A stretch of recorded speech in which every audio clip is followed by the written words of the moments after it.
अस्सलातु वस्सलामु अलैका या रसूल अल्लाह। बिस्मिल्लाहिर्रहमानिर्रहीम।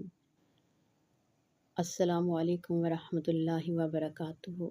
आज से अल कुरान में हम कुरान की वो आयत पढ़ने जा रहे हैं जो मुनाफिकीन के धोखे को ज़ाहिर करती है।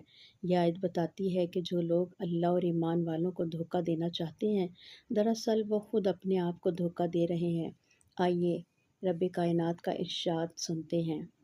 युखादिउनल्लाह वल्लज़ीना आमनू वमा यख़दऊन इल्ला अनफुसहुम वमा यशउरून। तर्जुमा: वो अल्लाह को और ईमान वालों को धोखा देने की कोशिश करते हैं, मगर दरअसल वो अपने आप को ही धोखा दे रहे हैं और इन्हें इसका एहसास नहीं होता। मफ़हूम और तफ़सीर।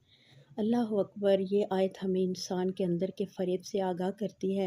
मुनाफिकीन समझते थे कि वो ईमान का झूठा दिखावा करके अल्लाह और मोमिनों को धोखा दे सकते हैं, लेकिन हकीकत ये है कि अल्लाह हर दिल का हाल जानता है। ईमान के रास्ते पर दो चेहरे नहीं चल सकते। एक तरफ नमाज, ज़िक्र और कुरान का नाम, और दूसरी तरफ दिल में दुनिया की मोहब्बत, झूठ और दोगलापन। ऐसा ईमान महफूज नहीं रहता। अल्लाह ताला फरमाता है कि जो बंदा अपने दिल को धोखे से भरता है, वो ख़ुद अपने ईमान को ज़हर देता है। अस्तग़फ़िरुल्लाह। और आहिस्ता आहिस्ता इसका दिल बेहिस हो जाता है। यह आयत हमें सिखाती है कि अपने अमाल को खालिस रखो, लोगों को नहीं अल्लाह को राज़ी करने की नीयत करो। और अगर कभी दिल में दोगलापन महसूस हो तो फ़ौरन सजदे में जाकर कहो, ए अल्लाह, मेरा दिल साफ़ कर दे, मुझे खुद फरेबी से बचा ले। आमीन या रब्बुल आलमीन।